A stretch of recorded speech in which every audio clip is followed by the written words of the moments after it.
esclavos sin pan, y gritemos todos unidos, ¡viva la Internacional! Removamos todas las ramas que nos impiden nuestro bien, cambiemos el mundo de paz, hundiendo al imperio burgués. Agrupémonos todos en la lucha final y se alcen los pueblos por la Internacional. Agrupémonos todos en la lucha final y se alcen los pueblos con valor por la Internacional. El día que el triunfo alcancemos, ni esclavos ni hambrientos habrá.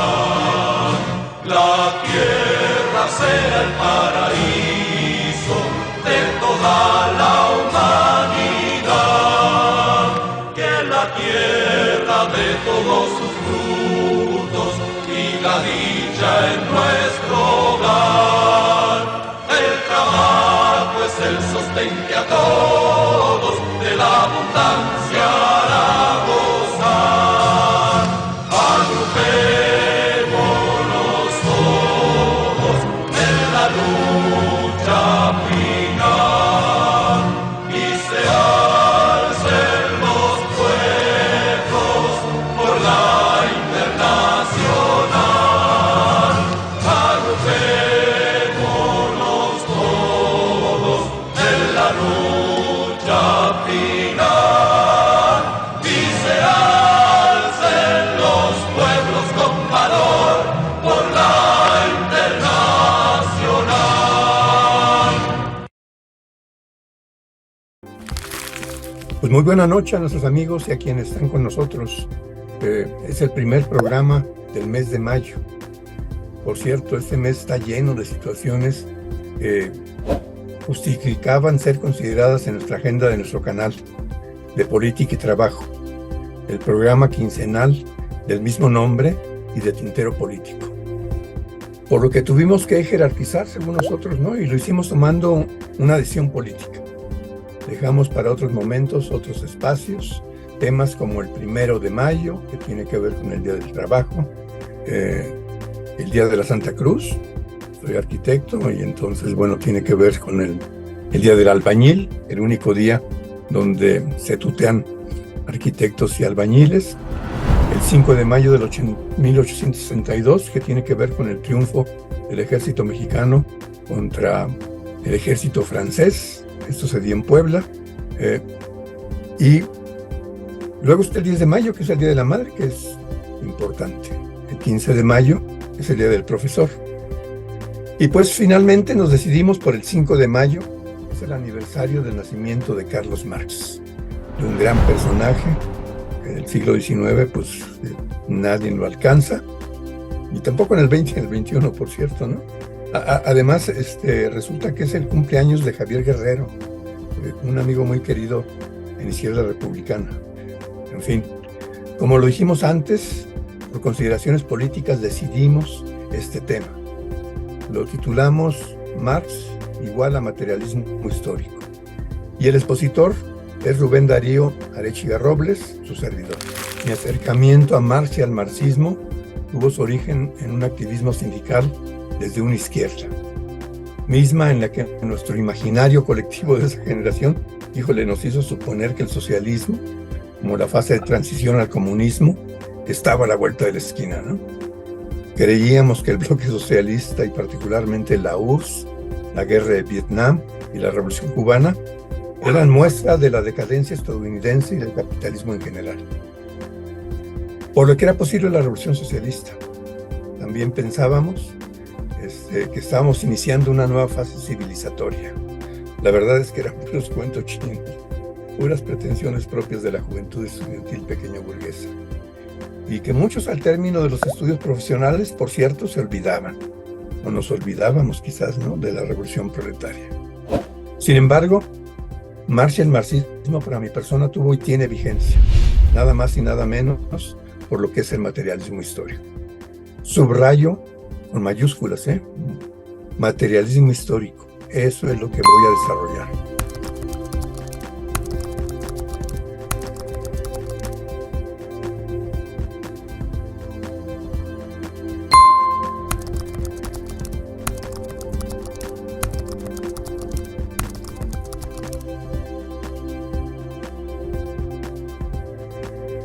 Pero antes, para variar, pues me toca abordar algunas de las noticias.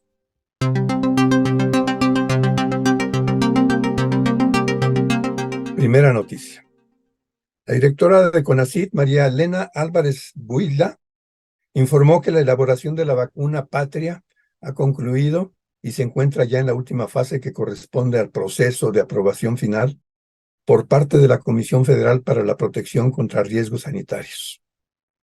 Y esto sucederá en las próximas semanas, afirmó. Y entre septiembre y diciembre se generarán las condiciones para su producción masiva. Luego entonces no tendremos que seguir importando vacunas contra el coronavirus. Bien por eso, ¿no? Luego informó que CONACYT, desde los gobiernos de Fox, Calderón y Peña, les canalizó a empresarios 45,000 millones de pesos. Empresas particulares, claro, ¿no? Esa era la tranza ahí en CONACYT. Entre ellas Kimberly-Clark, empresa de los Claudios X González, que es la reacción concentrada en este país, ¿no? Luego de Monsanto, imagínense ustedes, ¿no? La Volkswagen, Bayer, BMW, Ford, IBM, Motorola, etcétera, ¿no? Por lo anterior, no sobra decir que la derecha tiene razón en combatir a la directora de CONACYT, ¿no? Ya que no pueden seguir robándose el dinero público por responsabilidad de ella, ¿no? Ahora este dinero está orientado a investigaciones para la vida, repito, la vida con mayúsculas. Ahí va la cosa. Y luego otra noticia a propósito del Día del Trabajo, la marcha de sindicatos independientes no fue tan grande. Las exigencias en general corresponden a situaciones particulares de cada uno de estos sindicatos. Lo que domina son demandas incumplidas por la parte patronal y por una Secretaría del Trabajo que ha trabajado igual que en sexenios anteriores para los patrones. La única diferencia con relación a otros sexenios fue que los anteriores secretarios de Trabajo los nombraban los empresarios, figúrense ustedes, y ahora la nombró el presidente. Sigue generando noticia la rasurada de la iniciativa de ley minera del presidente por el secretario de Gobernación. Lo interesante es que Mier, precandidato a la gubernatura de Puebla, y que parecía que era el candidato de Morena, por seguir al secretario de Gobernación, por ese traspié, fue rebasado por la izquierda, por María Luisa Albores. Y ahora es ella quien ha generado expectativas interesantes, y como nunca, aunque no lo crean, no se había visto en una Morena poblano pronunciamientos una y otra vez a favor de esta mujer, de la Albores. Bienvenida a la candidatura de la todavía secretaria de Separar, y qué bueno que los expriistas están dando de sí. Y regresando a lo sucedido con la aprobación de la ley minera rasurada, Napoleón Gómez Urrutia reaccionó como debe ser y mantiene el compromiso de recuperar el sentido original de la ley minera para superar los intereses de empresarios de la minería.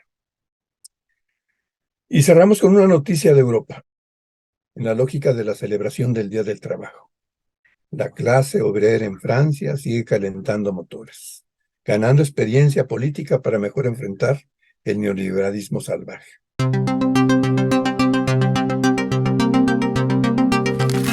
Ahora sí avanzamos en la agenda del día de hoy. El tema es Marx igual a materialismo histórico. Les cuento algo que tiene que ver con mi experiencia personal.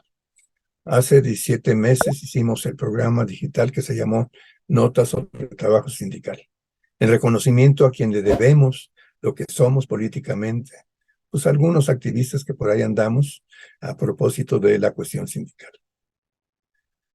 Todo eso sucedió, por cierto, hace 50 años, y el nombre de este señor es Víctor Rico Galán.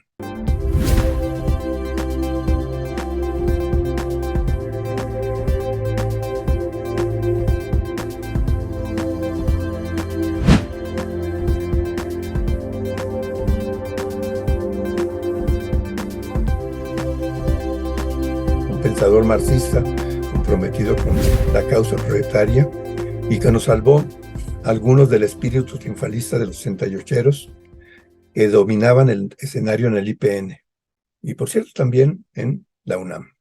En ese tiempo yo estudiaba en esa arquitectura y seguía participando en el movimiento estudiantil de mi escuela. Prontamente nos convertimos en activistas del sindicalismo, apoyando primero a nuestro profesor Sánchez Ojeda en el primer esfuerzo sindical de trabajadores técnicos y profesionistas en Pemex. A la par, luego seguimos en la cuestión sindical en la organización dirigida por Rico Galán, en el ESME, intentando un acercamiento de ellos con el Sindicato de Trabajadores Electricistas de la República Mexicana, el llamado Estermo, dirigido por Rafael Galván, para enfrentar el charrismo sindical de la CTM. Por cierto, en el ESME, el trabajo sindical fue profundamente difícil. El izquierdismo mostrado en su revista llamada Luz nos llamó la atención al principio, ¿no? Pero luego nos dimos cuenta que era como el izquierdismo de salón, puro cuento. Participamos en las primeras movilizaciones del Ester. Fuimos creadores en algunos de ellos. Fuimos oradores, perdón, en algunos de ellos. Y nos presentaban siempre como participantes del movimiento estudiantil del 68, no como dirigentes, ¿eh? No, ninguno de nosotros jugó ese papel en 68.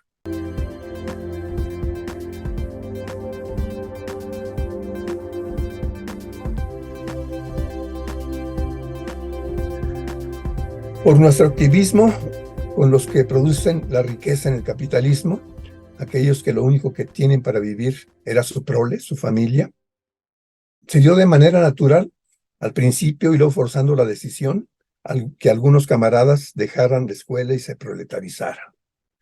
Yo no di ese paso. Ya muerto Víctor Rico Galán, fui informado que tenía que dar el paso para convertirme en obrero. En una fábrica de corcholatas, subrayo. Estoy hablando de corcholatas de a de veras. Nada que ver con las nuevas corcholatas de las que ahora están compitiendo para ser candidatos a la presidencia de Morena.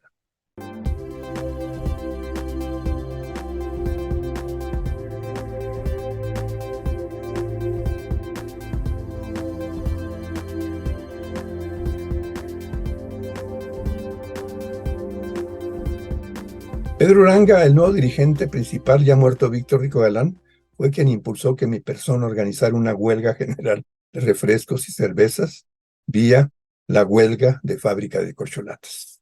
Lo juzgué como loco y desistí de ser obrero productor de corcholatas. A partir de ese momento estuve de profesor en la UAP y tuve que involucrarme en un quehacer académico ligado a mi punto de vista izquierdista. Claro, esta preocupación no fue sencilla de resolver y tuvo muchos problemas.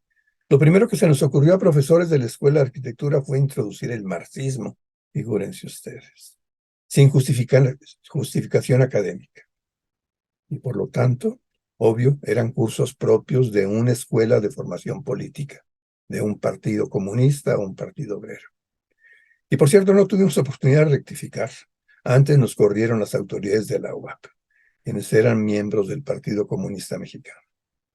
Luego estudié antropología y me tocó el periodo de la dirección de doña Mercedes Olivera, una gran mujer, una gran luchadora social. Ya para entonces la ENA no tenía remedio, ya que cualquier estudiante de economía se convertía en profesor de tiempo completo, repitiendo como pericos el capital, sin entender el capital ellos mismos, ¿no? Situación que doña Mercedes intentó superar antropologizando la Escuela Nacional de Antropología e Historia. Figúrense ustedes esto, ¿no? Entonces, a mí me tocó revisar los programas de estudio e informarle a la directora de cada uno de los cursos marxistas, entre comillas, a lo tonto, ¿no? Cursos espantosos. Pero bueno, no pudo concluir sus iniciativas doña Mercedes porque pues, se fue la Revolución de Guatemala. Después di clase en el Colegio de Antropología de la Facultad de Filosofía y Letras de la UAP, donde el marxismo de salón predominaba. Otra vez me tocó intentar inhibir los excesos políticos supuestamente marxistas. Medio se logró, pero luego llegó el espíritu neoliberal en la Universidad Autónoma de Puebla y el Colegio de Antropología no estuvo al margen de esa situación. Más bien fueron vanguardia en corromper la vida académica. Imagínense. Nunca pensé que mis estudios de arquitectura, antropología e historia se sustituyeran por el marxismo, aunque fui cómplice de excesos de esta índole en la Escuela de Arquitectura de la UAP, lo reconozco. Desde mi activismo obrerista con Rico Galán entendí la importancia de las tesis de Feuerbach, las mismas que en la construcción colectiva del conocimiento de la sociedad capitalista mexicana nos acercó, nos llevó al materialismo histórico. Y después del ejercicio de explicación de la realidad en la lógica del materialismo histórico, sacábamos conclusiones políticas para transformar el mundo hasta donde se podía, pero pues era prácticamente imposible. Y en la enajenación en la que estuvimos muchos izquierdistas, que consistió en que suponíamos que estábamos haciendo la revolución socialista, lo primero que aprendimos colectivamente con Víctor fue el análisis concreto de la situación política nacional e internacional, mediante la lectura y el análisis de las noticias periodísticas, para orientar nuestra práctica política, teniendo como punto de partida el planteamiento expresado en el manifiesto comunista, en donde Marx inicia su discurso afirmando que, entre comillas, la historia de la humanidad es la historia de la lucha de clases. Con esa formulación general iniciamos nuestro camino con el materialismo histórico, considerando el contexto y la coyuntura, en que lo central giraba en el análisis de la correlación de fuerzas imperantes. No fue fácil el proceso de aprendizaje, aunque lo intentamos y articulábamos más o menos, y la comprensión de la realidad siempre iba con las conclusiones políticas correspondientes del momento. Todo esto en la perspectiva de hacer política desde el planteamiento de la llamada guerra de posiciones formulada por Antonio Gramsci. Pienso que el análisis concreto de la situación concreta es el arma más importante que formuló Carlos Marx para ganar espacios de los de abajo, no necesariamente por una transformación completa. Pero bueno, en fin. Por cierto, el presidente en su mañanera siempre impone la agenda nacional, y aunque es un avance que informe diario, se requiere de ampliar la información de lo que sucede en el país y en el mundo globalizado, para la mejor comprensión de la correlación de fuerzas existentes y para sacar las conclusiones políticas correspondientes. Esto, por cierto, es para los nuevos activistas. Y pues un poco es una sugerencia, una orientación, de que se vayan ejercitando en lo que es el materialismo histórico en la perspectiva pues, del análisis de la correlación de fuerzas. Además, junto a esto, no hay duda que dentro y fuera de la Cuarta Transformación hay muchos activistas de años anteriores. Ellos ya hacen desde siempre su interpretación de la situación política existente, al desarrollar su activismo, desde el materialismo histórico en la mayoría de los casos. Con altibajos, claro, pero bueno, así es esto. Igual, hay un conjunto amplio de apoyadores de la Cuarta Transformación que sin haber leído a Marx, aplican las tesis de Feuerbach. Figúrense ustedes. Todo ese conjunto de activistas debemos organizarnos para ser sujetos activos en la construcción de un proyecto nacional popular alternativo al neoliberalismo salvaje. Algunos marxistas de salón seguramente no coincidirán en que es de la mayor importancia en Marx el dar cuenta cotidianamente de la correlación de fuerzas entre las clases propias del capitalismo, burgueses y proletarios, además de los demás segmentos sociales que existen en cualquier sociedad capitalista. Estos marxistas de salón seguro que seguirían forzando el mundo académico con marxismo a tontas y locas. Mientras esto sucede, la crítica a la economía política, el capital, se está recuperando, actualizando y nacionalizando. Eso percibimos cuando aparecen nuevas reflexiones sobre el capitalismo contemporáneo desde la mirada del materialismo histórico. Las nuevas luchas proletarias, aunque no solo ellas, son materia prima para pensar desde el materialismo histórico. El conjunto de reflexiones de Marx lo hace el científico más importante que ha analizado el capitalismo. Claro, el capitalismo no es estático, dirían algunos. Y en su situación actual, hay pensadores que se asumen como marxistas que han actualizado el mismo. Sin embargo, lo planteado por Marx a propósito de la teoría del valor de las mercancías, que se reduce al tiempo socialmente necesario para producirlo, tiene posibilidad de crear capital mediante, pues, una mercancía subvaluada en su valor, porque esa mercancía llamada fuerza de trabajo produce más valor del que le es retribuido. Así pues, el plustrabajo que se convierte en plusvalía es el camino de la acumulación capitalista, y eso lo descubrió Marx. Y en países como el nuestro, donde los salarios son miserables, los burgueses de fuera están prestos para invertir. En fin. Cuando Marx reflexiona, por cierto, a propósito de la cosificación de la fuerza de trabajo, incluye su conversión en mercancía. Lleva implícito la cosificación de todas las relaciones humanas y pasa a primer plano el convertir en Dios al dinero y en la llamada por don Carlos el fetichismo en la mercancía. Fetichismo que nos lleva a ser coleccionista de cosas a todos. Bueno, algunos se salvan, pero creo que son los menos, ¿no? Porque yo creo que también yo le entro un poco a eso. Coleccionistas de carros, joyas, mujeres, libros, etc. Pero resulta que la acumulación capitalista, además de esto que he venido comentando, contiene en su seno las crisis de sobreproducción de manera recurrente, ante una producción bajo la lógica del libre comercio. Crisis que el neoliberalismo llevó al extremo, ya que no ha sido como otras crisis, las cíclicas.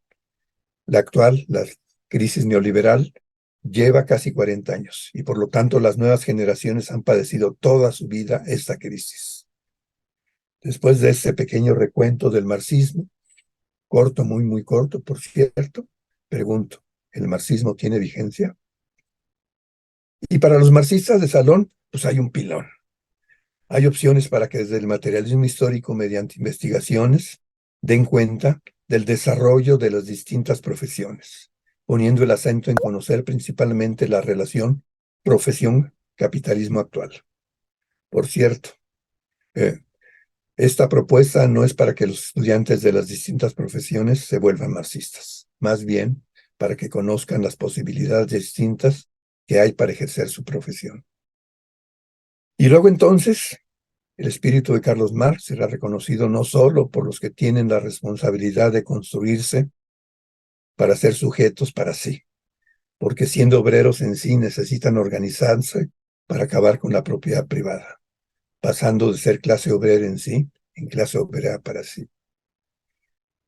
Mientras esto sucede, y obvio no es a corto plazo, algunos activistas estamos metiendo nuestra cuchara en lo que sí nos importa.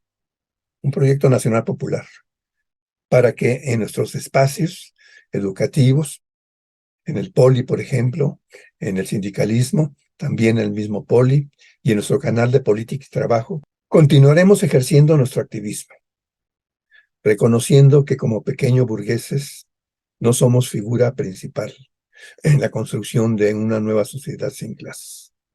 Sin duda podemos colaborar, nos interesa colaborar. Sin duda nos interesa favorecer ese proceso. Y en esas andamos. Pero lo que no vamos a hacer nunca es elucubrar discursivamente para concientizar a los enajenados por el sistema capitalista. Esa es tarea de los que no entienden las tesis de Feuerbach. Esa es jugada de otras personas. Allá ellos. Celebremos pues entonces el cumpleaños de ese barbón alemán judío llamado Carlos Marx, ya que con su reflexión se abrió la puerta a un proyecto realmente civilizatorio, en el que se avanzaría una sociedad sin clases. Proyecto civilizatorio en el que el sujeto único para lograr a profundidad ese estadio es quien produce la riqueza capitalista.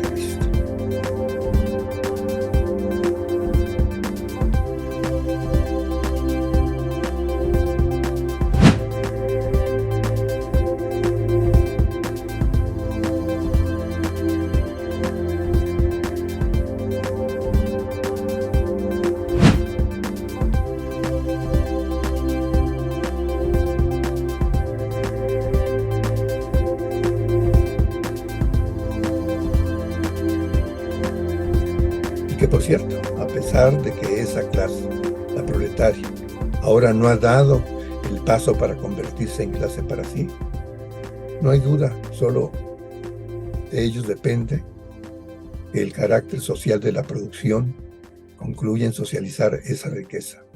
Vive entonces ese barbón, viva Federico Ángeles.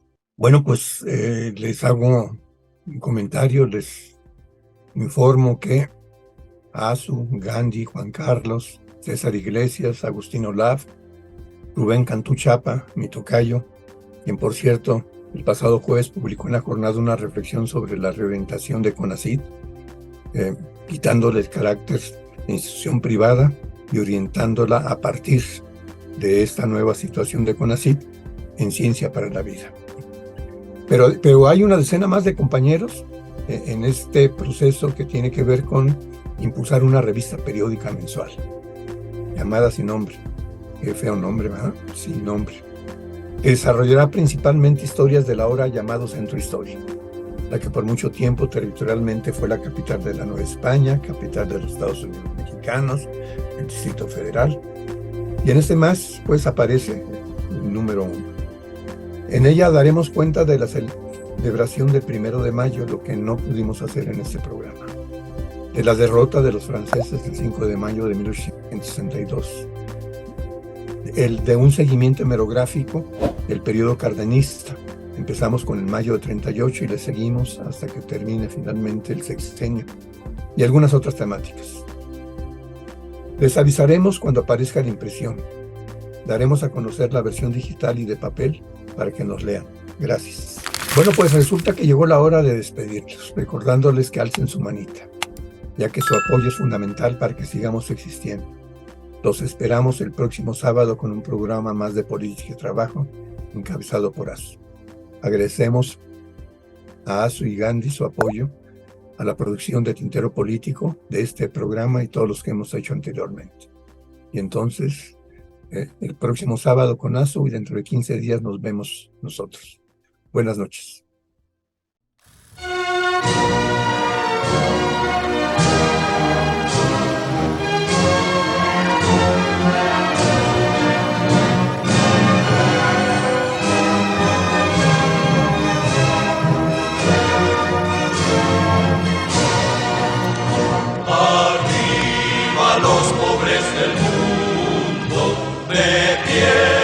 Esclavos sin pan, y gritemos todos unidos, viva la Internacional.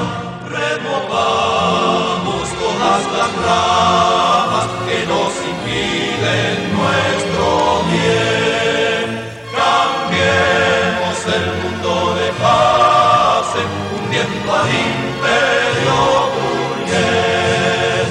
Arrojémonos todos en la lucha final y se alcen los pueblos por la Internacional. Arrojémonos todos en la lucha final y se alcen los pueblos con valor por la Internacional. El día que el triunfo alcancemos, ni esclavos ni hambrientos habrá. La tierra será el paraíso de toda la humanidad. Que la tierra de todos sus frutos y la dicha en nuestro hogar. El trabajo es el sostén que a todos de la abundancia